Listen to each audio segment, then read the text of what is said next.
한 잡지사에서 거리를 지나가는 사람에게 질문을 했습니다. 질문의 내용은 요즘 어떻게 지내십니까? 이 질문입니다. 가장 많은 답변이 그럭저럭 살고 있습니다. 이것이 1번. 가장 많은 사람이 답변했습니다. 요즘 어떻게 지내십니까? 라는 질문에 대한 가장 많은 답변이 그럭저럭 살고 있습니다. 라고 합니다. 그 다음으로 많은 대답은 정신없이 살고 있습니다. 이고, 그리고 어떤 사람들은 죽지 못해서 살고 있습니다. 이런 답변도 상당수 있었다고 합니다. 만약 여러분들에게 이 질문이 주어진다면, 지금 이 질문이 주어진다면 여러분들은 어떻게 대답하시겠습니까? 사실 많은 사람들이 열심히 인생을 살아가고 있습니다. 한국 사람들만큼 열심히 인생을 살아가고 있는 사람들은 많지 않을 것입니다. 그런데 왜 내가 인생을 살아가고 있고 또 무엇을 위해 사는지 질문한다면 그 질문에 답변을 제대로 하지 못하는 사람들이 상당수입니다. 한마디로 인생의 목적을 모르고 살아가는 사람들이 많이 있다라는 것입니다. 여러분, 열심히 인생을 살아가는 것, 부지런히 인생을 살아가는 것, 매우 중요한 삶의 요소입니다. 그러나 그것보다도 더 중요한 것이 있는데 그것은 바로 삶의 목표를 잘 세우는 것입니다. 그래서 방향을 잘 잡고 그 목표를 향해 살아가는 것이 중요한 것이지, 열심히 살았는데 목표가 없어요. 그래서 열심히 살아가는 것보다 더 중요한 것은 방향을 잘 잡는 것이 중요하다라는 것입니다. 마라톤 선수가 열심히 뛰어가고 있습니다. 열심히 뛰어가고 있어요. 1시간 동안 열심히 뛰었습니다. 근데 결승점을 모르고 뛰고 있어요. 그런 마라톤 선수로서 자격이 없는 거 아니겠습니까? 승리할 수가 없습니다. 결승점을 모르고 목표점을 모르고 열심히 뛰는 것은 의미 없는 뛰입니다. 열심히 달려가는 것도 중요하지만 더 중요한 것은 결승점이 어딘가, 목표점이 어딘가를 딱 분명하게 알고 그 목표점을 향해서 뛰어가는 것이 중요합니다. 그래서 마라톤 대회가 결정이 되면 선수들이 가장 먼저 하는 것이 목표가 어딘가, 그거 확인하는 것을 가장 먼저 하는 것입니다. 오늘 우리가 읽은 본문 14절 말씀을 보면 사도 바울이 빌립보 교회 성도들에게 보낸 편지인데, 1차적으로는 사도 바울이 빌립보 교회에 보낸 편지이지만 그러나 하나님께서 사도 바울을 통해서 우리에게, 우리 성도님 한 사람 한 사람에게 주신 말씀입니다. 옆에 있는 성도에게 주신 말씀이라고 생각하지 마시고 나에게 주시는 말씀이다. 여러분, 말씀은 우리가 순종하려고 말씀을 듣는 거지 판단하려고 듣는 것이 아니거든요. 말씀을 들을 때 훈련을 잘 해야 돼요. 어떤 분들은 저 다 알고 있는 말씀 목사님 또 하시네? 그런 태도는 대단히 잘못된 태도입니다. 신앙생활 처음에 잘못 배운 거예요. 말씀은 잘 알고 있느냐 모르느냐 이것이 중요한 것이 아니고 내가 순종하고 있지 않다면 그 말씀은 나에게 필요한 거예요. 오늘 이 말씀을 하나님이 나에게 주시는 말씀으로, 순종하라고 주시는 말씀으로 잘 받으시기를 바랍니다. 그래서 오늘 이 자리에 참석한 한 분 한 분 모두가 다 한 사람도 빠지지 않고 똑같은 말씀 듣고 있거든요. 다 은혜가 되기를 바랍니다. 나만 은혜 못 받는, 이제 왜 은혜를 못 받냐면 내게 주시는 말씀으로 받는 것이 아니에요. 이거 우리 아들이 들어야 되는데, 우리 남편이 이미 마귀한테 잡힌 거예요. 이 생각하고 있다면 나에게 주시는 말씀으로 그렇게 말씀을 받으시기를 바랍니다. 14절 말씀을 한번 같이 한 목소리로 읽어보겠습니다. 시작. 표대를 향하여 그리스도 예수 안에서 하나님이 위에서 부르신 부름의 상을 위하여 달려가노라. 사도 바울은 자기의 삶을 이야기하고 있어요. 자기의 삶의 고백입니다.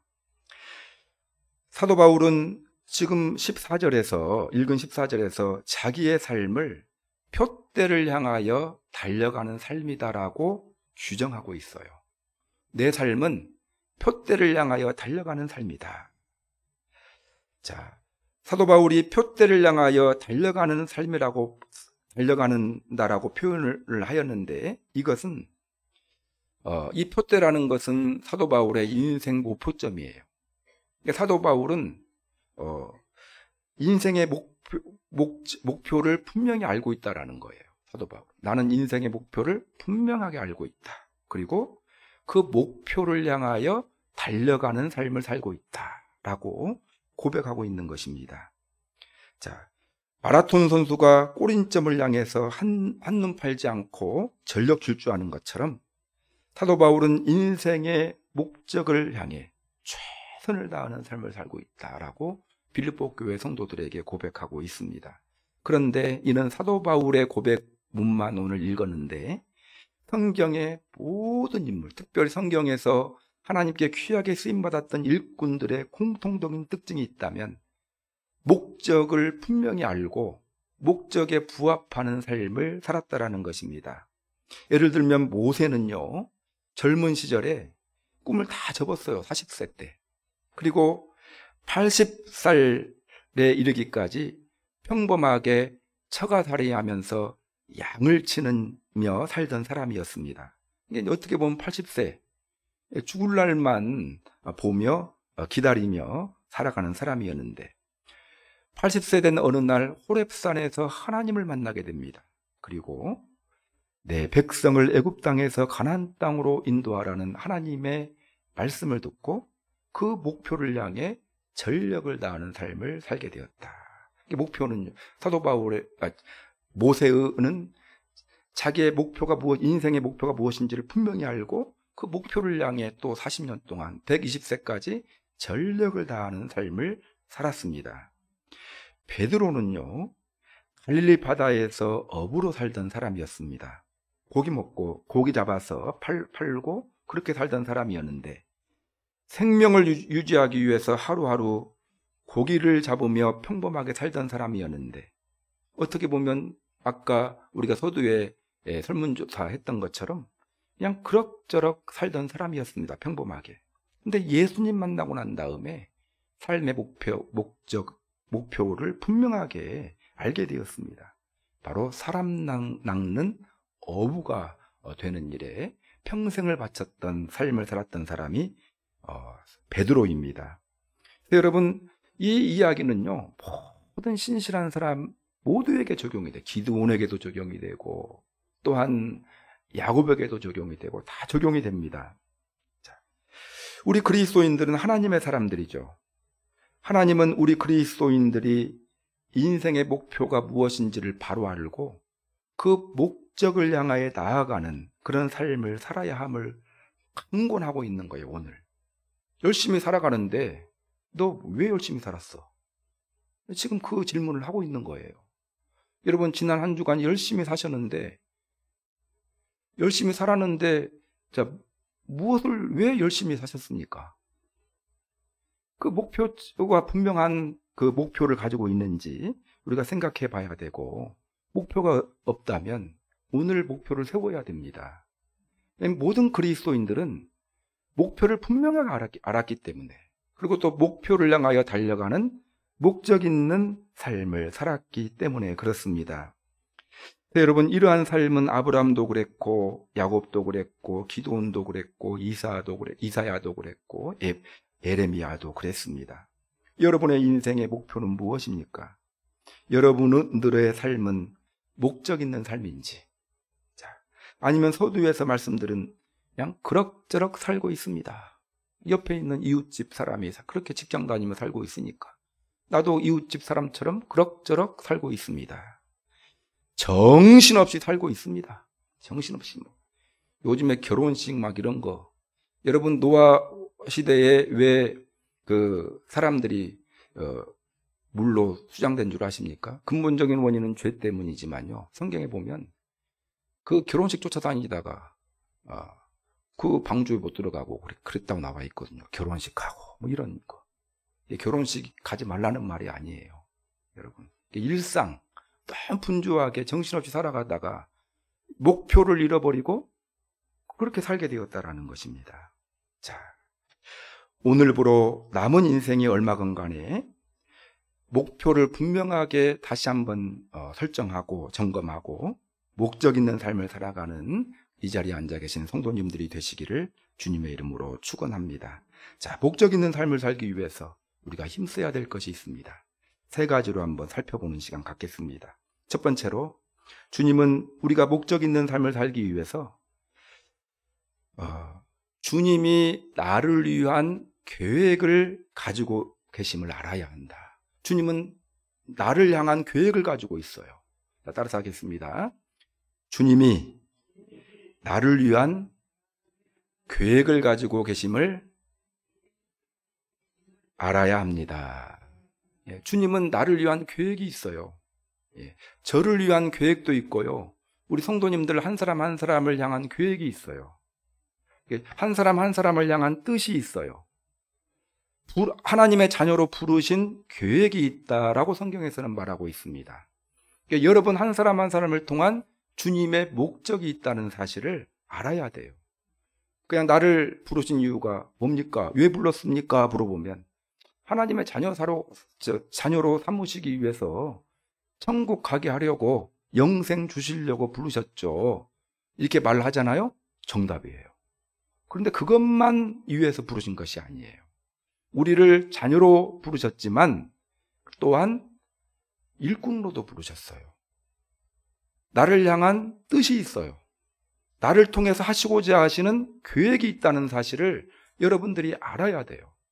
이 한 명의 외에도 없습니다. 모든 그리스도인들을 향한 부르신 하나님의 뜻이 있고 계획이 있음을 우리 성도님들은 아셔야 돼요. 왜 불렀습니까? 하면 천국 가게 하기 위해서. 이거 첫 번째로 나와야죠. 구원받게 하기 위해서. 첫 번째예요. 그러나 거기서 끝나면 안 돼요. 근데 한국교회 성도님들은 대부분 1번에서 끝나버려요. 예수님 믿고 천국 가면 끝이에요, 그냥. 2번, 두 번째의 사명이 있다는 것을 애써서 설교를 해도 안 들어요. 한 귀로 듣고 흘려요. 왜냐하면 힘들기 때문에. 구원은 그냥 예수님의 희생으로 공짜로 받은 거잖아요. 그냥 공짜로 먹고 끝내버리려고 해요. 근데 하나님은 우리에게 두 번째에 부르신 이유가 있어요. 우리 성도님들을 통해서 하고 싶은 일이 있어요. 주님이 나를 위한 계획을 가지고 있음을 알아야 된다. 이거 첫 번째예요. 목적 있는 삶을 살기 위한 첫 번째 요소가 되겠습니다. 이사야서 43장 7절을 보면은요, 이런 말씀이 있습니다. 무릇 내 이름으로 일컫는 자, 곧 내가 내 영광을 위하여 창조한 자를 오게 하라. 그들을 내가 지었고 만들었느니라. 하나님이 사람을 만들었대요. 그리고 나서 21절에서 뭐라고 말하냐면, 이 백성은 내가 나를 위하여 지었나니 나의 찬송을 부르게 하려고 내가 창조했다. 하나님이 사람을 창조하신 목적이 있다라는 것입니다. 근데 이사야서 43장에서는 찬송받으려고, 영광받으려고 사람을 창조했다. 이렇게 이야기하고 있어요. 이게 하나님이 우리를 세상에 있게 하신 여러 가지 이유 중에서 중요한 이유 하나는 뭡니까? 찬송받으려고. 그래서 우리가 아까 하나님 찬송했잖아요. 이것이 우리 그리스도인들의 존재 목적입니다. 본질적인 목적 중에 하나예요. 물론 찬송은 노래만 있는 것이 아니에요. 삶을 통해서도 찬양하고 여러 가지 방식으로 찬양하지만, 그러나 직접적으로 좁은 의미로 우리가 하나님께 찬양으로 영광 돌려드렸습니다. 이 찬양이라는 것은 하나님의 우리를 창조하신 본질적인 이유예요. 그래서 우리 성도님들 찬양 부르기를 힘쓰시기를 바랍니다. 찬양 드리기를 힘써야 돼요. 자, 하나님은 우리를 창조하신 분이고 우리는 하나님의 피조물이고, 창조하실 때 분명한 계획을 정해놓으시고 창조하셨습니다. 그 계획을 알아야 돼요. 첫 번째는 아까 이사야서를 통해서 하나님께 우리를 통하여 찬송 받으시려고 창조했다. 이거 첫 번째 계획이고요. 또한 창세기 1장 28절에 보면은요, 이런 말이 있어요. 하나님이 그들에게, 이 그들은 창조하신 인간이거든요. 인간에게 복을 주시며 하나님이 인간들에게 이르시되 생육하고 번성하여 땅에 충만하라. 땅을 정복하라. 바다의 물고기와 하늘의 새와 땅에 움직이는 모든 생물을 다스리라. 이 다스리라는 말은요, 다스리라는 말은 관리하라는 말이에요. 하나님께서 우리 그리스도인들, 우리 인간들에게 바라시는 것이 무엇이냐면 이 천지 이 창조물들은 다 누구 겁니까? 하나님의 것이에요. 근데 하나님의 것을 잘 관리해야 될 책무가 우리 가운데 부어졌다라는 거예요. 여러분, 이것이 또 하나님의 뜻 중에 하나입니다. 제가 예를 지금 들고 있는 거예요. 우리를 향한 계획이 있다고 했잖아요.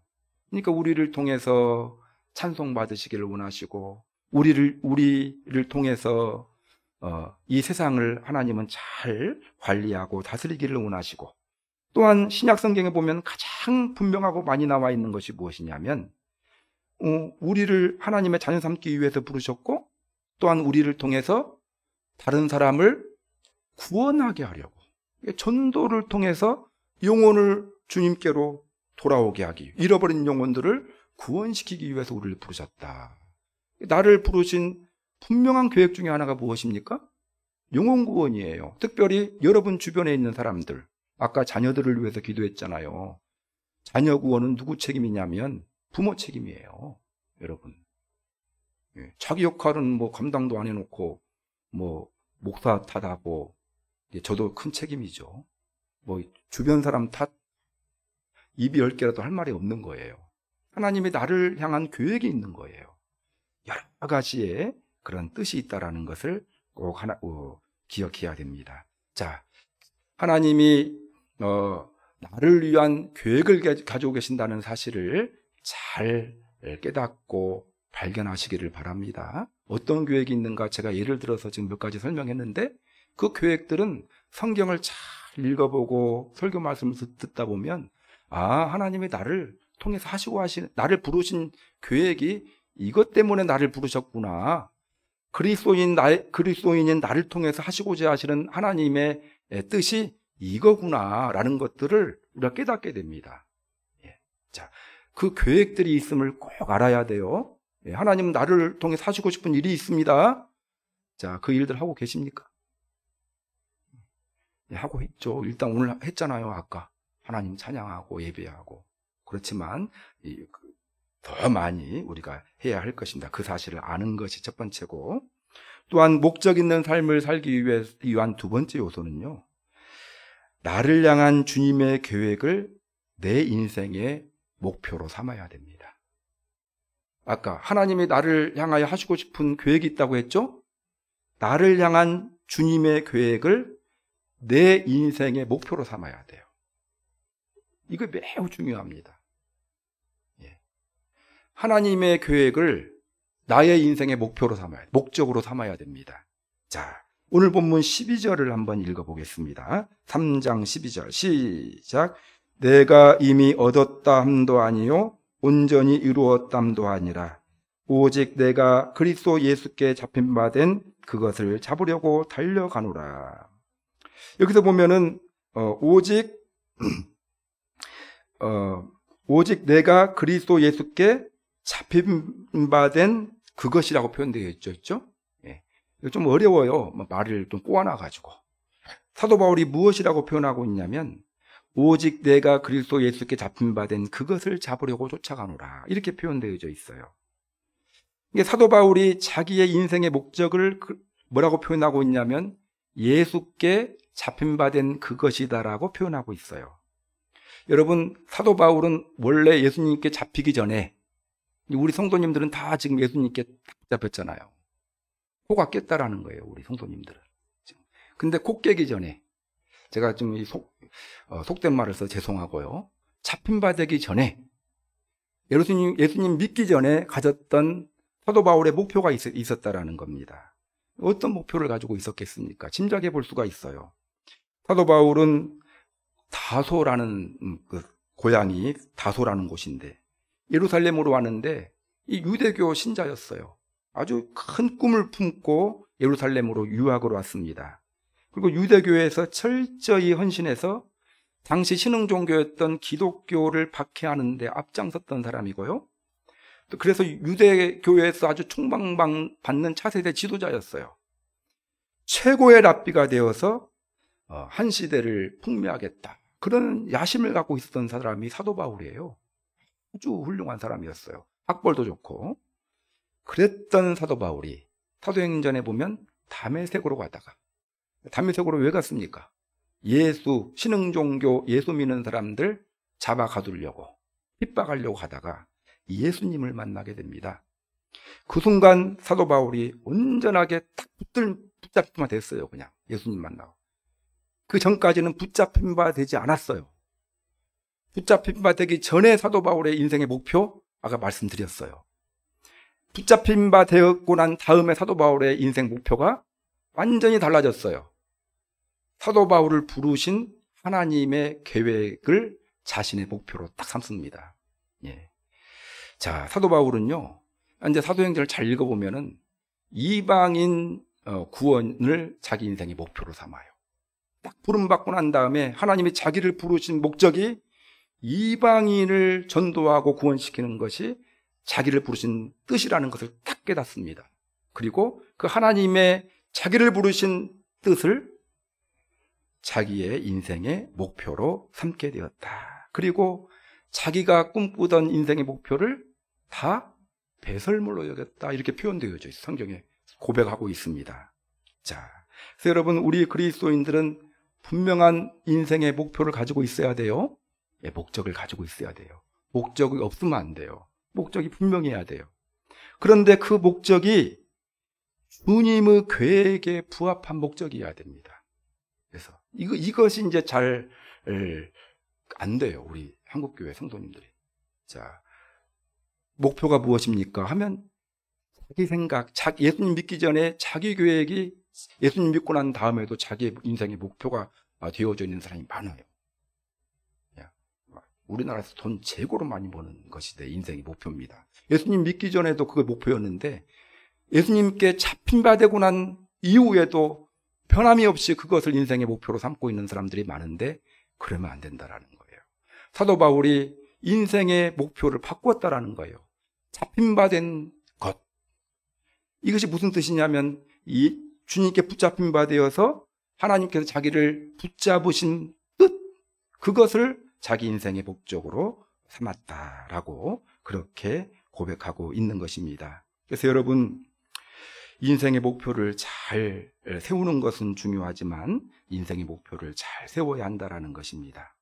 그래서 근데 그 인생의 목표를 나 자신에게 붙잡힌 바 된 인생의 목표가 아니라 주님께 붙잡힌 바 된 그 목적을 인생의 목표로 삼아야 된다.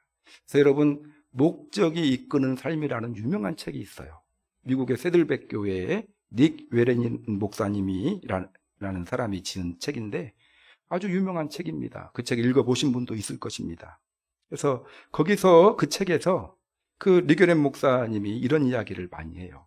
대부분의 사람들은 인생의 목적을 잘못 설정하고 있다. 목적이 있긴 있는데 목적이 잘못 설정된 목적이에요. 이제 사도 바울의 이 표현대로라면 주님께 붙잡힌 바 된 목적이 아니라 자기 야망에 붙잡힌 바 된 목적, 이 목적이 대부분이라는 거예요. 여러분, 한번 생각해 보세요. 열심히 인생 살아가고 있죠? 목사님 목적 있어요. 속으로 대답 다 했어요. 어떤 분들은. 근데 그 목적이 내 욕망에 나에게 붙잡힌 목적인지 주님께 붙잡힌 목적인지 이걸 잘 냉철하게 한번 판단해 보셨으면 좋겠습니다. 주님께 붙잡힌 바 된 목적이 되어야 된다라는 것이에요. 자, 이 책에서 이제 그 이야기를 해요. 대부분의 사람은 인생의 목적을 잘못 설정하고 있다고 지적하고 있습니다. 근데 그 이유가 우리를 창조하신 하나님의 뜻과 목적과 무관하게 인생의 목적을 세웠기 때문이라고 그렇게 말합니다. 그는 우리 한 사람 한 사람은 우연히 창조된 존재가 아님을 책에서 강조하고 있고, 그래서 하나님의 특별한 뜻을 가지고 우리를 창조했다. 또 다른 말로 말하면 우리를 그리스도인으로 부르셨다. 우리를 부르신 뜻이 있고 목적이 있다라는 거예요. 구원만을 위한 것이 아니라 특별한 목적이 있다라고 그 목적이 이끄는 삶에서 이야기를 하면서 그 주님의 뜻에 계획에 부합하는 그러한 목적을 세워야 된다. 내 인생의 목적을 나를 향한 주님의 계획에 부합하는 그런 목적을 세워야 된다라고 그렇게 이야기합니다. 그래서 여러분, 리교련 목사가 5가지를 이야기해요. 뭐라고 이야기했냐면 하나님은 우리를 부르신 이유, 우리를 창조하신 목적, 첫 번째는 하나님의 기쁨을 위해서 창조했다. 두 번째는 하나님의 가족으로 태어났다. 세 번째는 그리스도를 닮도록. 네 번째는 하나님을 섬기기 위해. 또 5번째는 사명을 위해. 이렇게 리교련 목사님은 이제 나름대로 이렇게 정해져 있는데, 그것이 리교련 목사님의 이야기고 참고하셨으면 좋겠고, 이 두 번째의 의미를 잘 기억했으면 좋겠어요. 자, 목표를 세워야죠. 근데 어떤 목적을 세워야 되겠습니까?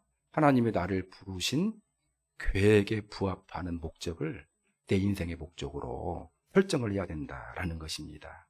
자, 그런 목적, 하나님 나를 부르신 뜻이 무엇인지 그 뜻에 부합하는 내 인생의 목적을 그렇게 세우고 계시는지 생각해보고 그 하나님의 뜻에 부합하는 목적을 잘 세우는 우리 예양교회 성도님들이 되시기를 바랍니다. 근데 이것이 저절로 되고 있어요.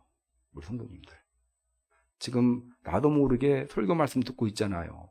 그리고 또 지난주에 태신자 사명 정하라고 해가지고 정했죠. 그리고 또 태신자를 위해서 기도하라고 해가지고 기도하고 계시는 분도 계시고, 이거 다 왜 하는 일입니까?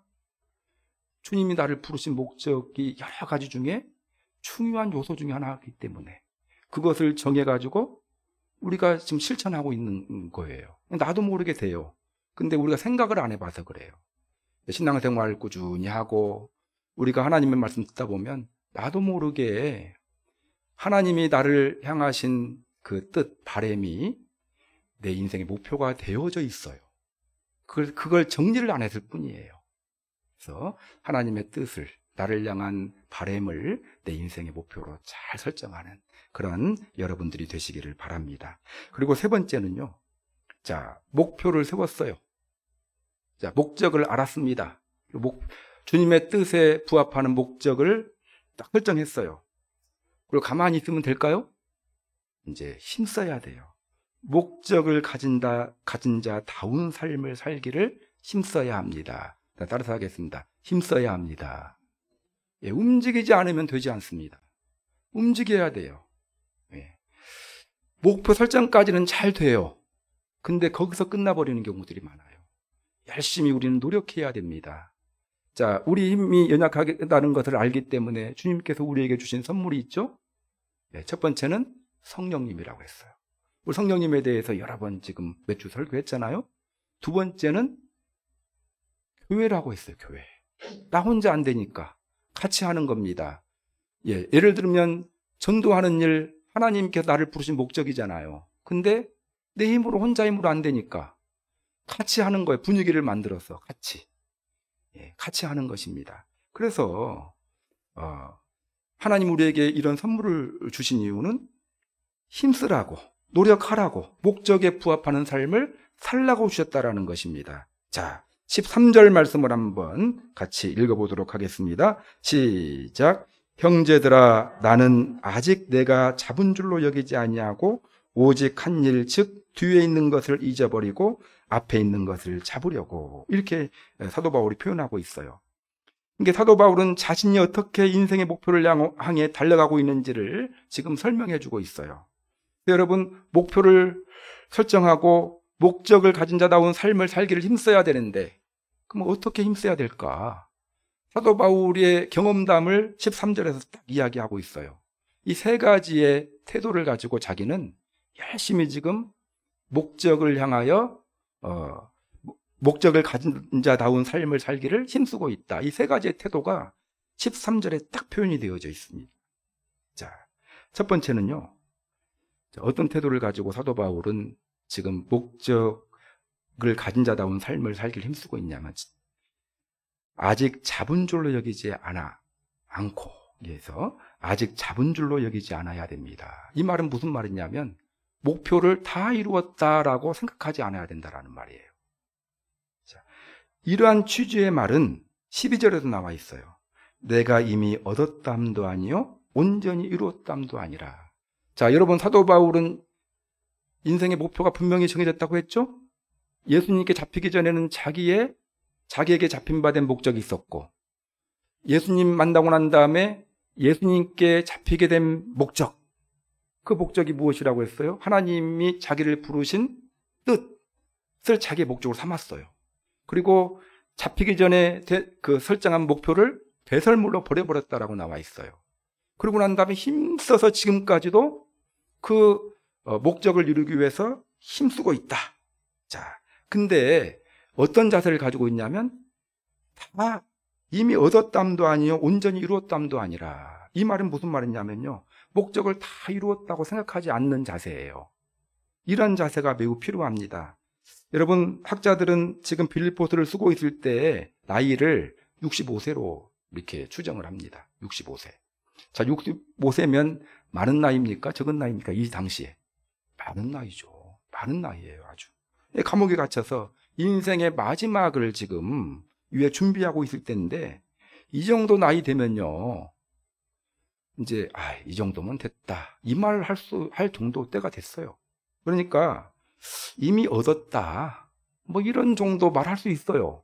근데 아직 잡은 줄로 여기지 아니한다. 하나님의 자기를 부르신 목적, 그 뜻을, 자기 인생의 목적을 아직 이루려면 좀 많이 남았다, 이렇게 생각하고 있다라는 거예요.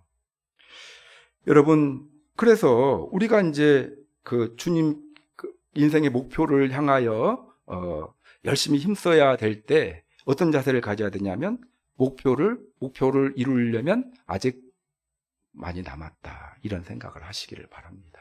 예. 요즘에 이제 은퇴가 있다 보니까 그냥 은퇴 딱 하면 모든 거 다 끝났다 생각하고 그냥 주님 일도 놔버려요. 목사님 한번 봐주세요. 할 만큼 했는데 이제 뭔 전도가 뭐 필요합니까? 이런 생각하시는 분들이 있습니까? 뭔 기도가 필요할까요? 뭐 예배도 그냥 안 드리고 이런 생각 가지시는 분들 계실까요? 이런 생각 가지지 마시고 아직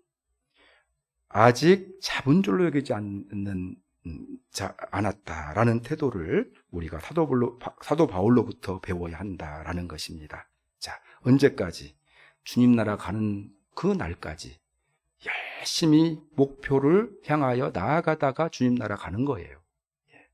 자, 그런 자세를 갖는 여러분들이 되시기를 주님의 이름으로 축원합니다.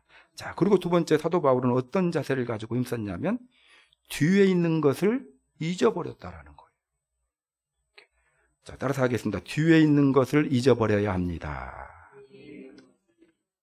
과거에 매이지 않았어요. 자, 지금까지 사도 바울이 이루어놓은 업적이 굉장히 많았어요. 대단한 일을 했어요, 지금까지. 근데 그 대단한 업적을 생각하지 않았다라는 거예요. 뒤에 있는 걸 다 잊어버렸다라는 거예요, 여러분. 그래서 이런 경우들이 많아요. 과거에 왕년의 내가 참 전도도 많이 했고, 내가 목사님 교회도 많이 세웠고요, 내가 과거에 큰 일을 했습니다 해놓고 그 생각이 너무 사로잡혀가지고 있는 분들이 많거든요. 그러다가 과거에 세운 공적을 다 허물어버리는 분들이 있어요. 열심히 평생껏 그 공적을 세워가지고 상급을 쌓았는데 그 뒤에 있는 공적을 잊지 못해가지고 다시 원상복귀 시켜놓고 주님 부름 받는 분들이 있거든요. 자, 과거에 했던 그런 열심들 하나님이 다 기억하고 있어요. 우리가 하나님 앞에 가면 하나님이 다 상급으로 우리에게 은혜를 주실 것입니다. 자, 그런데 그 정도로 생각해놓고 나는 생각해서 지워야 돼요. 현재가 중요해요. 주님의 시간은 과거가 아니라 현재입니다. 과거에 내가 어떻게 신앙생활했고, 어떻게 기도생활했고, 어떻게 주님의 일을 했고, 과거의 공들은 다 잊어버리시기를 주님의 이름으로 축원합니다. 자, 우리 교회는 이런 것이 없는데요. 조금 규모가 있고 역사가 있는 교회는 이런 경우들이 너무 많아요. 목사님들, 동기 목사님들, 큰 교회 목회하시는 분들 가장 힘든 점이 그 점이래요. 교회를 세우신 분들이 너무 힘들대요. 너무 힘들대요. 그분들이 공적이 있기 때문에 리더십이 확보가 되어져 있는데 너무 자기 주장들을 많이 해가지고 앞으로 나아갈 수 없답니다. 뭔 새로운 계획을 한번 세워놓으면 과거에는 이렇게 했다고, 과거에 이래 했다고. 자, 뒤에 있는 것을 다 잊어버렸으면 좋겠고요. 첫 번째는 과거의 공적을 잊어버리고, 두 번째는요, 과거의 실수와 잘못들도 내려놔야 돼요. 지금까지 난 하나도 한 것이 없는데 앞으로 남은 살 날은 좁고 지금까지 한 적이 없는데, 그러면 또 헌신하지 않는 경우들이 있거든요. 주님의 시간은 지금부터입니다. 제가 얼마 전에 야구를 봤어요. 야구. 근데 1회에서부터 시작해가지고 8회까지 어떤 팀이 점수를 계속 그냥 먹더라고요. 그 유현진 그 씨가 있는 그 팀이 8회 때 되니까 5점인가 차이가 나요. 네. 졌구나 했는데 9회 돼가지고 역전시켜버리니까 캐스터가 딱 그 아나운서가 그 말 하더라고요. 8회 동안 이겨봤자 아무런 필요가 없군요. 9회 그 한 회 때 3아웃이 있거든요. 점수 그냥 5점 이상 따버리니까 이겨버리니까 8회 동안 이겨봤자 아무런 의미가 없군요.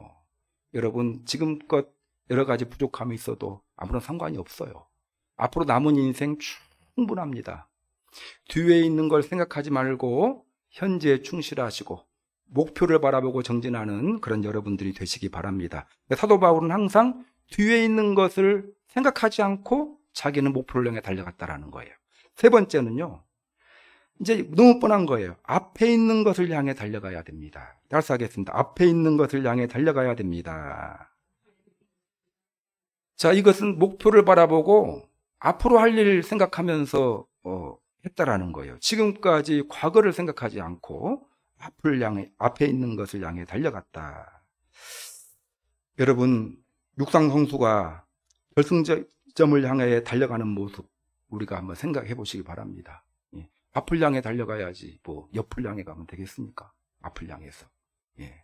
그래서 결승점에 도달할 때까지 최선을 다하는 자세가 필요하다라는 것입니다. 그래서 이제 지금까지 살아왔던 인생은 딱 접으시고 우리가 바라봐야 될 것은 앞으로 남은 인생, 하나님이 나에게 바라시는 뜻이 무엇인지 그 뜻을 내 인생의 목적으로 삼고 그 목적을 향해 남은 인생 힘껏 나아가는 여러분들이 되시기를 주님의 이름으로 축원합니다. 그런 자에게 우리 지난주에 말씀드렸잖아요. 하나님께서 은혜를 주십니다. 그런 자의 삶이 활력이 있습니다. 자, 그래서 오늘 설교 제목처럼 목적이 있는 인생을 살아가는 우리 예양교회 성도님들이 되시기를 주님의 이름으로 축원합니다. 오늘 말씀을 생각하시면서 하나님 앞에 기도하는 시간 갖겠습니다. 자, 하나님, 지난 한 주간도 지난 한 달도 열심히 인생을 살았는데, 자, 내가 무엇을 위해서 열심히 인생을 살았는가 한번 오늘 생각해보는 시간을 가졌습니다. 주님은 오늘 사도 바울의 이야기를 통해서 목적 있는 인생 살라 이렇게 말씀하셨거든요.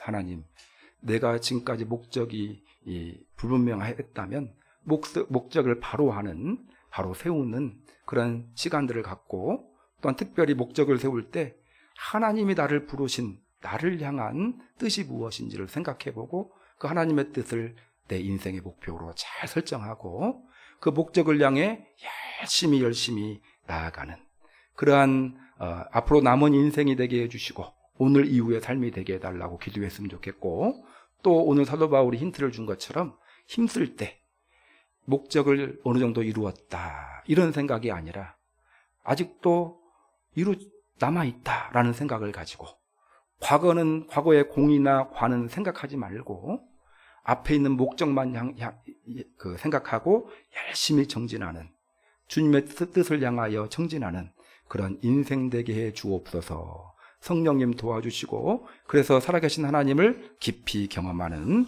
그런 앞으로의 인생 되게 하여 주옵소서.